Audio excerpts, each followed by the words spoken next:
Sex को कैसे रोका जाए, इसके ऊपर बात करने से पहले हम बात कर लेते हैं कि सेक्स की जरूरत आखिर हमें क्यों पड़ती है। ये भी तो जानना जरूरी है ना। तो सेक्स की जरूरत हमें इसलिए पड़ती है क्योंकि हम एक सोशल एनिमल है। सांसारिक जीवन को जीने के लिए हमारी इस धरती पे उत्पत्ति हुई है। तो सांसारिक जीवन को चलाते हुए हमें अपने वंश की वृद्धि करनी होती है, और दूसरा भौतिक सुख जीने के लिए, उसका आनंद उठाने के लिए हमें सेक्स करने की जरूरत पड़ती है।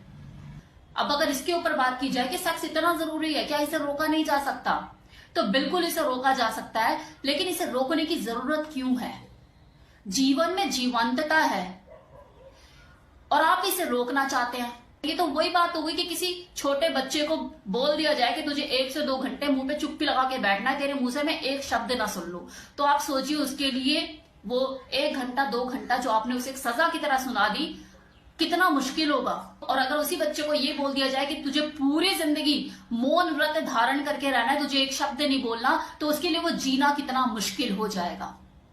वो जी पाएगा? वो हर पल मरेगा, क्योंकि उस बच्चे में ऊर्जा के निर्वाह का सोर्स ही यही है। उसका खेल कूद करना, उसका आपको इरिटेट करना, पटर पटर पटर पटर बोलते रहना, आप उसकी ऊर्जा को संरक्षित करके नहीं रख सकते, उसे बचाकर नहीं रख सकते। और यही ऊर्जा का प्रवाह एक इंसान की शारीरिक और मानसिक उम्र के हिसाब से प्रवाहित होता रहता है और वो बदलता रहता है। हम सब लोग इस ऊर्जा का उपयोग या तो खुद को क्रोध करने में करते हैं, हिंसा करने में करते हैं, या फिर वासना में लगा देते हैं। जबकि सच्चाई तो ये है कि सेक्स करने के लिए जो एनर्जी हमें चाहिए होती है वो हमारे पास बचती ही नहीं है।